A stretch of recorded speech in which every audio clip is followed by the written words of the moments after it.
예수님은 우리가 원하는 기적을 베풀어 주시고 눈에 보이는 능력을 행하게 하시고 생존 세계의 풍랑에서 우리를 건져주시는 분이 아닙니다. 그 생존의 세상에서 예수님은 마치 유령처럼 잡히지 않는 분으로 경험되어지는 것이 맞아요. 우리 인생 가운데서. 그것이 은닉되어 있는 천국에 대한 개념입니다. 주님은 그런 침묵 속에서 진짜 사망의 풍랑에서 우리를 건져주시는 분이세요. 우리가 광야에서 가나안으로 가는 데에는 우리 인간의 행위는 전혀 도움이 되지 않습니다. 그것을 이스라엘의 역사를 통해 우리에게 보여주고 있습니다.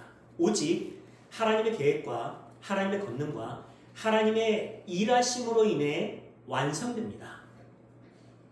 인간의 힘과 열심으로 노를 저어 갔는데 가지를 못했어요.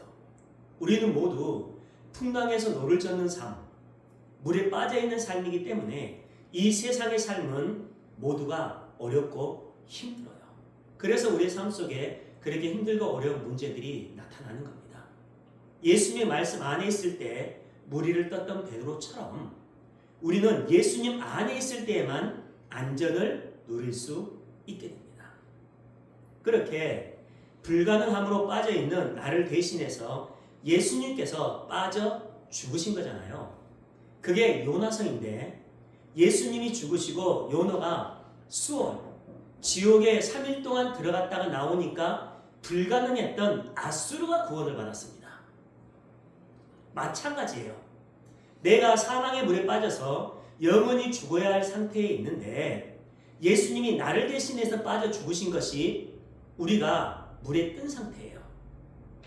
그 예수님의 죽으심으로 인해서 우리의 현실 속에서 사망의 물에 빠져 있지만 거기에서 예수님을 붙든 말씀을 붙든 사람이 물에 뜬 것이라는 결론입니다.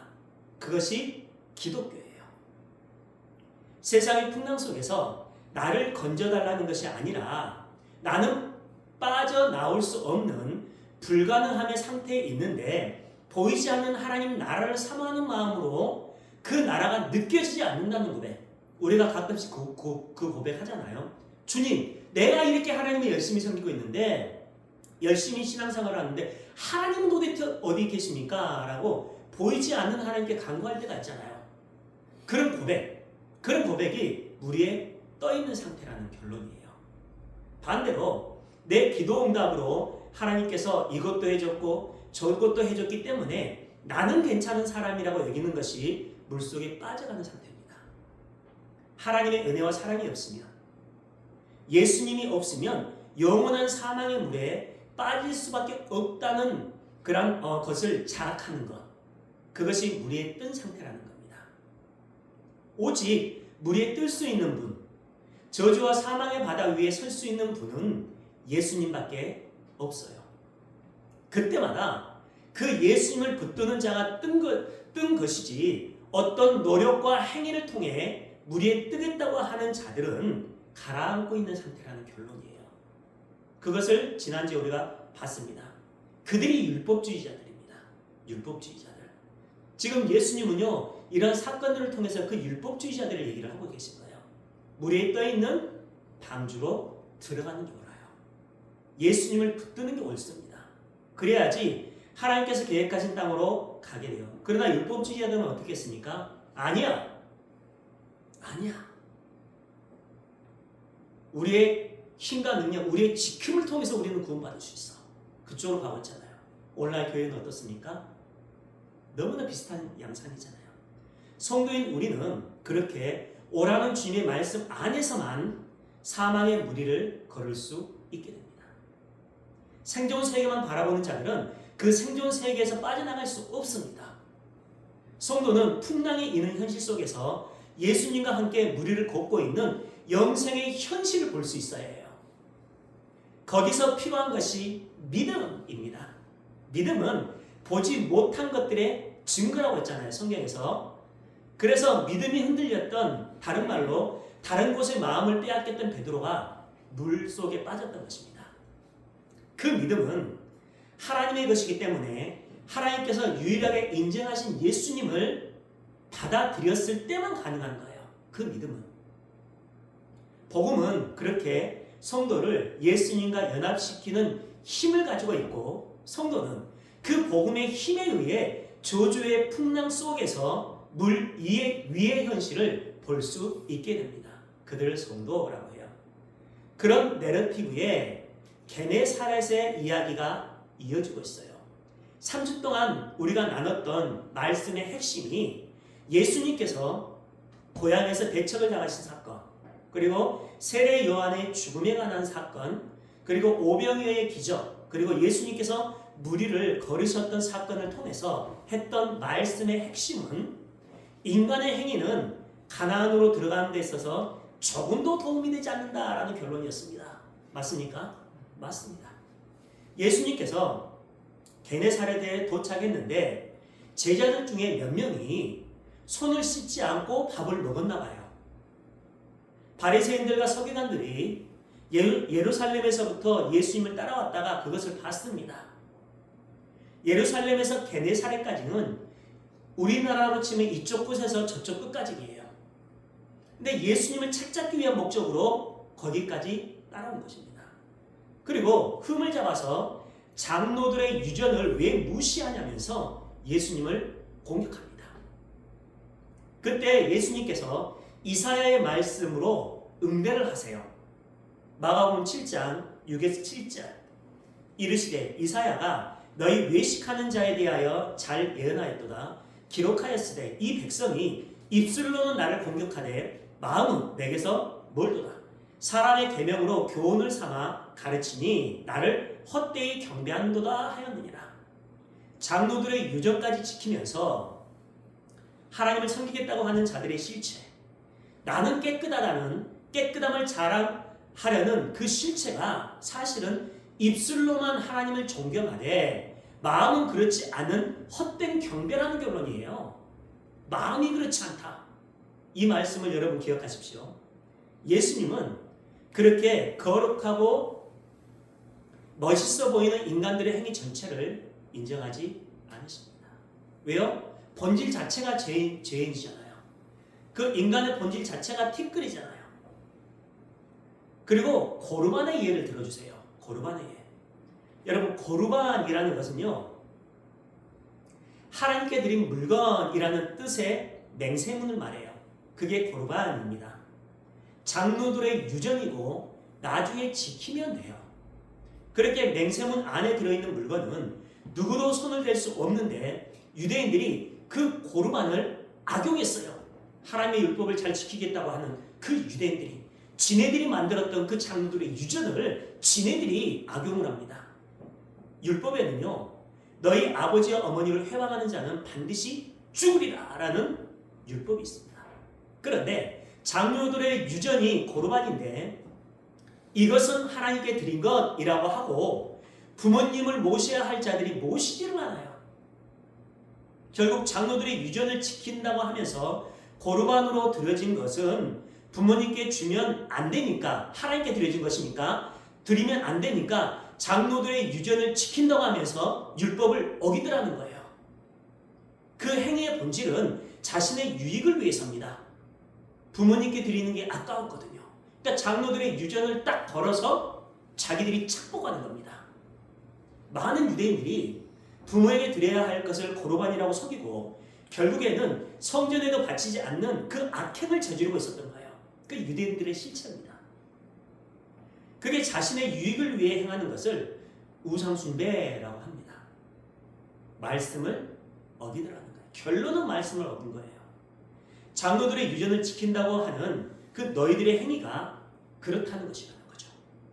사실은 너희들 자신을 위해 그러는 것이지 진짜로 하나님을 섬기기 위한 목적으로 그러는 것이 아니잖아 라고 하면서 예수님께서 그 실체를 폭로시켜버리니까 유대인들이 어떻게 했을까요? 화가 나죠. 화가 났습니다. 인간의 율법에 대한 열심, 도덕과 윤리에 대한 열심은 그 정도의 행위에 지나지 않는다는 것을 지적하고 계시는 겁니다. 그 말을 바꾸면 인간이라는 존재는 율법을 잘 지켜서 보다 나은 사람으로 성숙되고 변화되어지는 그런 존재가 될 수 없다는 거예요. 하나님의 은혜의 필연성을 알지 못하는 인간들의 율법적인 열심은 결국 자기 자신의 유익을 위한 행위에 지나지 않는다는 것입니다. 우리는 뭔가 다르다는 것을 증명하고 우리의 다른 신앙을 자랑하기 위해 공짜로 주는 물건을 받지 않은 그 행위가 착한 행위가 아니라 가장 무서운 죄였다는 결론입니다. 그래서 나는 주겠다는 그 건물을 받지 않았어라면서 자기 자신을 자랑하잖아요. 이게 가장 무서운 죄라는 거예요. 그러면서 밖에서 들어가는 것이 사람을 더럽게 하는 것이 아니라 인간의 마음에 있는 것이 사람을 더럽게 하는 것으로 규정하는 것입니다. 본문 18에서 20절 같이 읽어볼까요? 시작. 예수께서 이르시되 너희도 이렇게 깨달음이 없느냐? 무엇이든지 밖에서 들어가는 것이 능히 사람을 더럽게 하지 못함을 알지 못하느냐? 이는 마음으로 들어가지 아니하고 배로 뒤로 나감이라. 이러므로 모든 음식을 깨끗하다. 또 이르시되 사람에게서 나오는 그것이 사람을 더럽게 하느냐. 아멘. 그때 당시 유대인들은요, 하나님께서 주신 율법을 인본주의적인 사고로 해석을 해서 어떤 것은 먹으면 되는 음식, 어떤 것은 먹으면 부정한 음식, 안 되는 음식으로 나누었잖아요. 근데 그런 유대인들에게 주님께서 말씀하죠. 모든 음식을 깨끗하다 하십니다. 주님은 인간들의 그 율법 지킴을 음식에 비유해서 말씀을 하고 계십니다. 음식이 뱃속에 들어가서 뒤로 나가는 것처럼 인간의 행위가 인간을 더럽게 하거나 깨끗하게 하는 조건이 될 수 없다라는 것입니다. 음식이 배로 들어갔다가 밖으로 나가는 동안 육신에는 영향을 미칠 수 있지만 마음에는 영향을 미치지 못하기 때문입니다.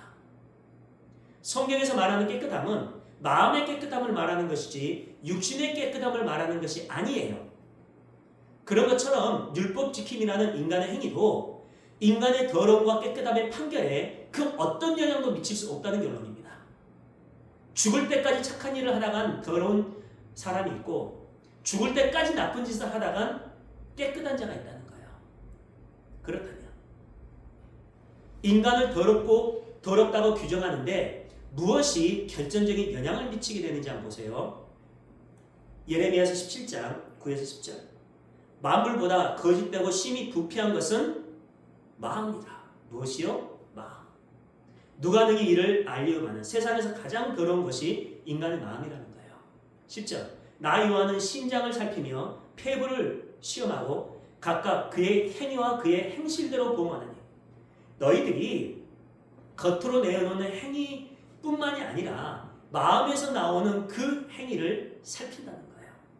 인간의 마음은 날 때부터 더럽기 때문에 그 어떤 것으로도 깨끗하게 청소되지 않는다는 것입니다. 인간의 힘과 능력으로는 할 수 없다는 거예요. 그렇다면 어떻게 할까요? 방법이 있을 거잖아요. 빌립보서 2장 5절 너희 안에 이 마음을 품으라 곧 그리스도 예수의 마음이니 그리스도의 예수의 마음이 아니면 안 된다는 거예요. 그렇다면 어떻게 해야지 우리의 더러운 마음이 그리스도의 예수의 마음으로 변할 수 있을까요? 방법이 있을 거잖아요. 인간의 소유와 노력으로는 불가능합니다. 우리가 사회적이고 도덕적으로 깨끗한 행위를 아무리 많이 한다고 하더라도 하나님께서 원하시는 마음이 아니면 안 된다는 거예요. 그렇죠? 하나님께서 원하시는 마음에는 그런 행위들이 전혀 영향을 미칠 수 없다는 것입니다. 더러운 행위 몇 가지 했다고 해서 그것으로 더러워진 것이 아니라 마음이 더러워서 더러운 것이라고 합니다. 그 마음은 하나님의 예정에 의해 하나님께서 기쁘게 받느냐 받지 않느냐에 있기 때문에 처음부터 우리에게 주어져 있는 거예요. 그렇다면 그 마음은 고칠 수 없기 때문에 새 것으로 바꿔야 하잖아요. 그것이 새 언약입니다.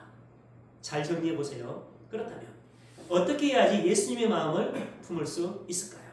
에스겔서 36장 26절 또 새 영을 너희 속에 두고 새 마음을 너에게 주되 너희 육신에서 굳은 마음을 제거하고 부드러운 마음을 줄 것이며 하나님께서 새 언약을 주시는데 백성들의 옛 마음을 가져가시고 새 것으로 바꿔주시겠다고 하시는데 언제 하시겠다고 하십니까? 성령이 오시면. 그렇죠? 그 성령은 하나님께서 선택하신 백성들에게만 보내주세요. 그것이 은혜입니다. 그렇다면 우리는 성령을 받았나요? 받지 못했나요? 성령이 아니 계시고는 예수님을 주라고 시인할 수 없다고 했으니까 우리는 성령을 받았습니다. 그렇다면 우리에게 새 마음이 있을까요? 없을까요? 있습니다. 그러니까 우리는 새 마음을 가진 구원받은 성도잖아요. 성령은 우리의 행위가 어떻든 새 마음을 가진 자들의 모든 행위를 옳은 행실이라고 받으십니다. 그렇다고 해서 성령을 통해 새 마음을 받은 우리가 여전히 하나님을 대적하는 악한 행실을 한다는 것도 아니고 그 악한 행실을 하나님께서 옳은 행실로 인정하시겠다는 것도 아니에요. 요한계시록 19장 8절 그에게 빛나고 깨끗한 새 마포 옷을 입도록 허락하셨으니 이 새 마포 옷은 무엇이다? 성도들의 옳은 행실이다. 새 마포 옷이 뭐예요? 하나님 예수님의 의의 옷. 새 마포 옷이 성도의 착한 행실이라는 거예요. 예수 그리스도의 의의 흰옷을 상징합니다. 새 마포는 성도들이 그 새 마포 옷을 입었는데 그것이 성도들의 옳은 행실이라고 해요. 그렇다면 성도들의 옳은 행실은 우리의 삶을 통해서 옳은 행실을 많이 하는 것일까요? 아니면 예수님의 의가 전가되어서 그 세마포 옷을 의미하는 걸까요? 후자죠. 예수님의 은혜를 받아서 그 은혜만을 꼭 붙드는 그 상태가 옳은 행실이라는 결론이에요. 방금 요한계시록에서 그렇게 얘기를 했잖아요. 그것이 야고보서에서 말하는 행함이 없는 믿음의 그 행함입니다. 그러니까 행함이라는 개념을 사회적이고 도덕적인 개념으로 바라보면 안 돼요. 예수께서 당신의 생명으로 바꿔서 우리에게 입혀주신 예수의 의의 옷, 예수님의 그 세마포 옷을 의미하는 거예요.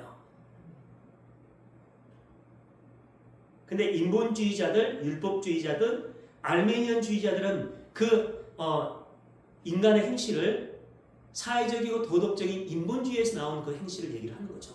잘못된 겁니다. 착한 행실을 많이 하지 않으면 죽은 믿음이 아니라 예수님의 행함을 붙들고 있느냐에서 나오는 그 옳은 행실, 그것이 없으면 죽은 믿음이라는 결론이에요. 그러니까 모든 것의 본질은 예수입니다. 하나님이 우리의 삶을 너는 착한 행실을 했어라고 인정하는 그 본질도 예수님이고 우리 안에 있는 예수님, 우리를 덮어주신 예수님이고 우리의 모든 삶 속에 나타나는 그 믿음의 본질도 예수님이에요. 근데 많은 사람들이 우리의 착한 행실로 우리의 유익을 챙겨가요. 그것이 모두 죄악이기 때문에 하나님 앞에 한 가지도 가지고 갈 수 없어요. 그런데 오늘날의 개혁주의가 그것으로 가고 있습니다. 개혁주의가. 우리의 힘과 능력으로 성화의 삶을 살아가는 것인데 그 성화의 과정 속에서 예수님은 항상 소외되어 있어요. 그 개혁주의입니다. 성화는 우리가 할 수 있는 것이 아니라 내 안에 계시는 예수님이 나오는 것을 성화라고 해요. 내가 변한 것이 아니라 내가 부인되고 다른 말로 내 안에 있는 세상적인 것들이 비워지고 예수님으로 채워지는 것을 성화의 삶이라고 합니다. 문제는 내가 변했다고 나를 자랑하는 것이 인간 안에 있는 악마성이에요. 내가 이렇게 변했어. 나는 이런 존재야. 하나님 나를 이렇게 특별하게 사랑하셔. 이것. 고린도전서 2장 15에서 16절입니다. 신령한 자는 모든 것을 판단하나 자기는 아무에게도 판단을 받지 아니하느니라. 누가 주의 마음을 알아서 주를 가르치겠느냐. 그러나 우리가 그리스도의 마음을 가졌느니라. 그리스도의 마음을 가졌느니라. 그리스도의 마음을 가졌기 때문에 착하고 선하게 살라는 말이 없어요. 그렇죠? 우리 안에 있는 그리스도의 마음이 우리를 예수님의 착한 행실로 이끌어가는 것입니다. 그 마음이.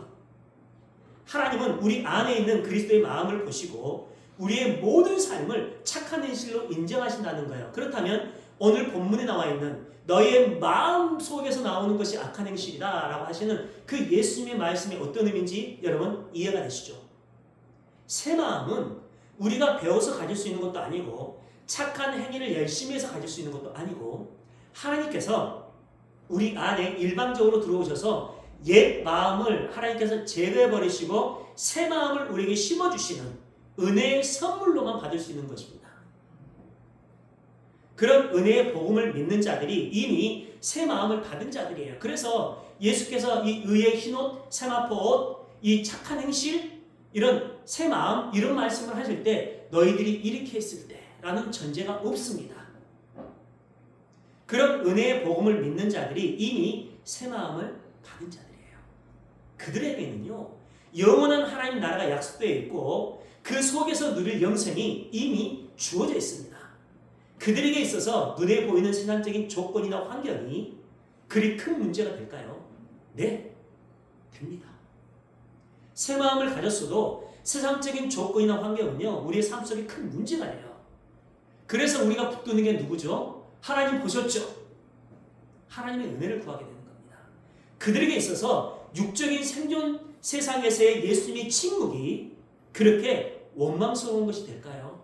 하나님, 내가 당신을 이렇게 섬겨드리는데 내 인생 가운데 침묵하고 계시면 어떡해요? 이런 상황에서는 좀 전지전능하심으로 내 편을 들어줘야죠 하면서 원망하는 거예요. 하나님 왜 그런 것도 막아주지 않느냐면 원망을 합니다. 우리의 삶 속에서. 그들이 여전히 자신의 체면과 존재성을 위해 예수님까지도 십자가에 못 박아버리는 삶을 살게 될까요? 네, 맞습니다. 그래서 저는요, 목사임에도 불구하고 수시로 예수님을 십자가에 못 박는 삶을 살아가는 죄인이에요. 그 자리에서 괴로움을 느낍니다. 하나님, 목사라는 자가 이렇게 끊임없이 주님을 십자가에 못 박습니다. 하나님의 사랑과 은혜가 아니면 저는 여전히 불가능의 자리에 있을 수밖에 없는 존재입니다. 수시로 고백할 수밖에 없는 게 목사예요.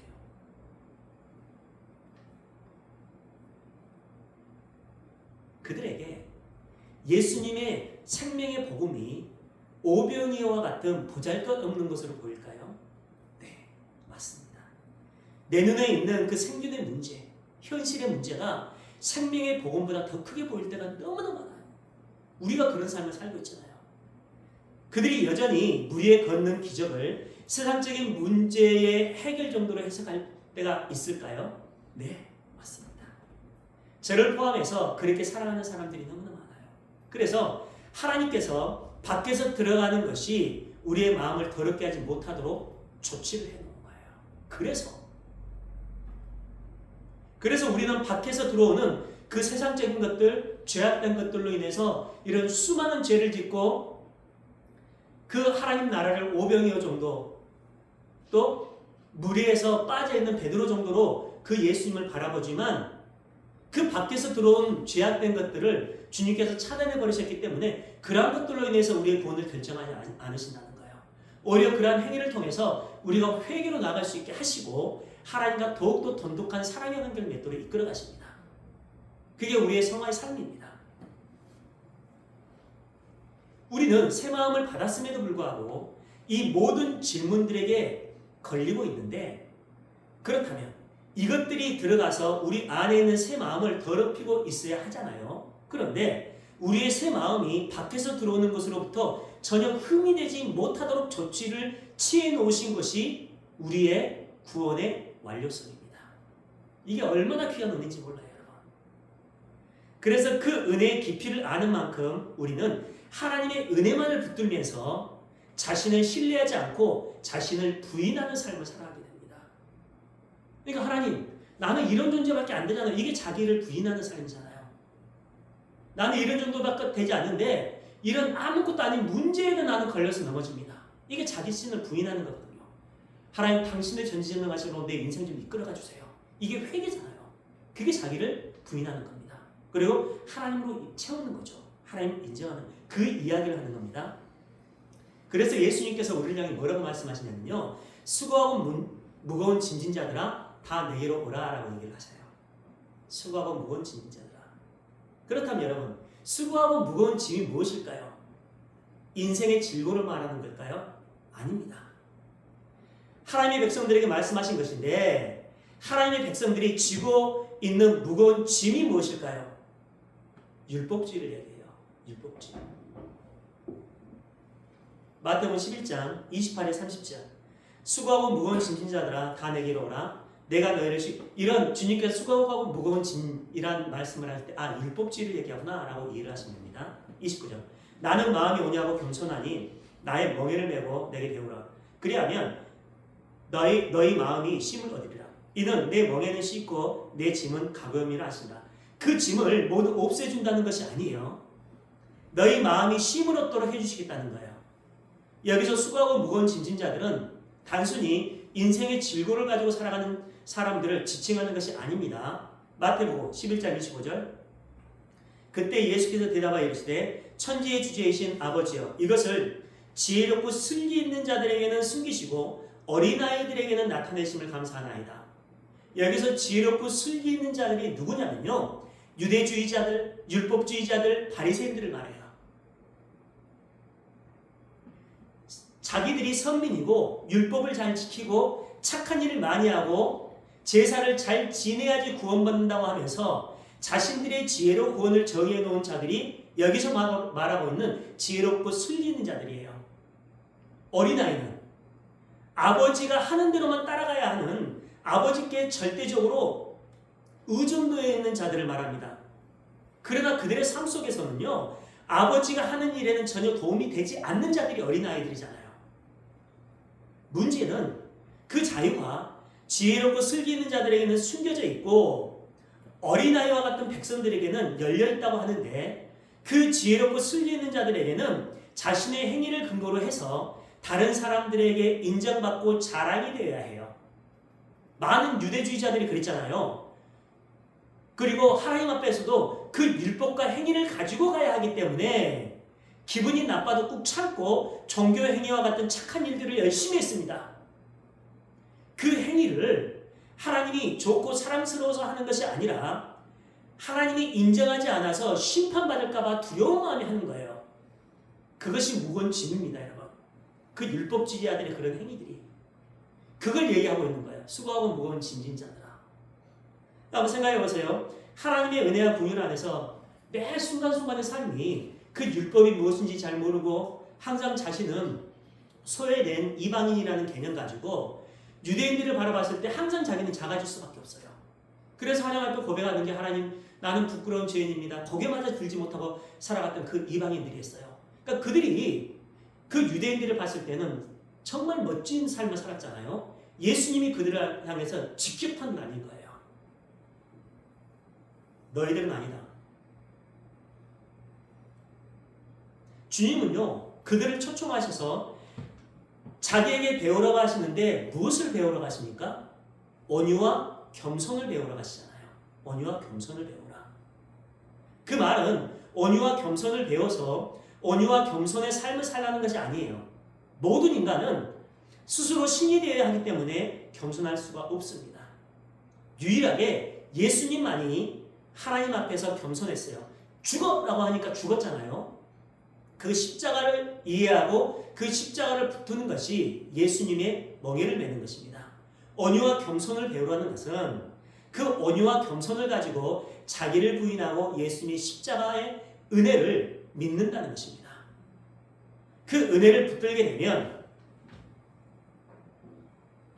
그 다음부터는 예수님의 은혜가 너무나 좋고 너무나 궁금해서 말씀 안으로 들어가지 않고는 견딜 수 없게 돼요.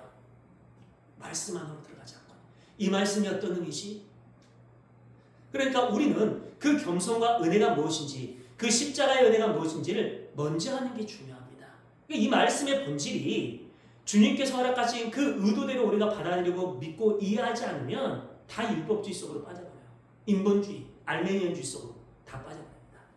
즉 악한 행실은 자신의 자존심과 위신을 위해 종교 행위를 하는 것이고 착한 행실은 예수님의 의의 흰옷, 새 마포 옷을 입는 거예요.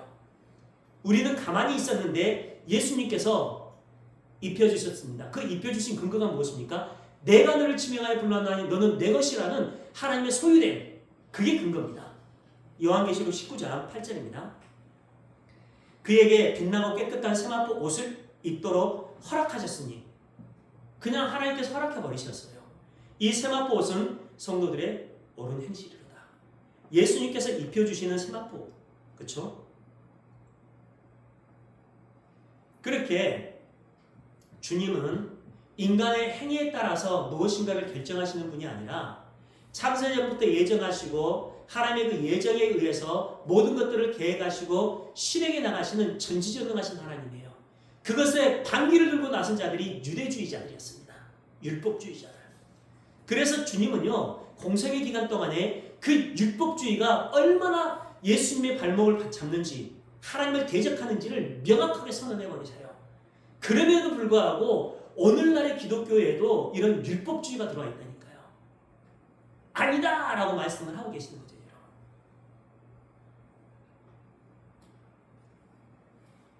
여러분, 눈 한번 감아보세요.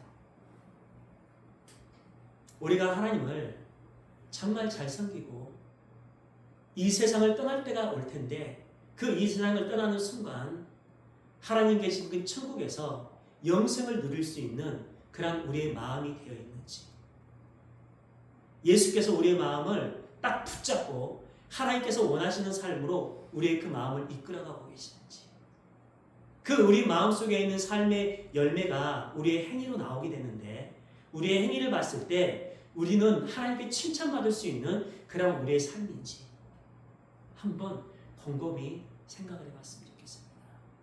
그리고 우리 하나님께 기도했으면 좋겠어요. 하나님, 내 속에 있는 그 안락성들, 내 속에 있는 그 율법주의, 유대주의, 알메니안주의들을 하나님 하나씩 하나씩 빼주십시오. 나도 모르는 사이에 몇십 년 동안의 신앙생활 동안, 오랜 기간 동안의 신앙생활 동안 아버지 내 속에 있는 그 근성들 다 빼주시고 예수께서 주인이 되시고 예수께서 주체가 되어 나가는 그러한 신앙의 본질로 한 발 한 발 나아갈 수 있도록 나를 좀 이끌어 주세요 라고 우리 합심해서 기도드리겠습니다.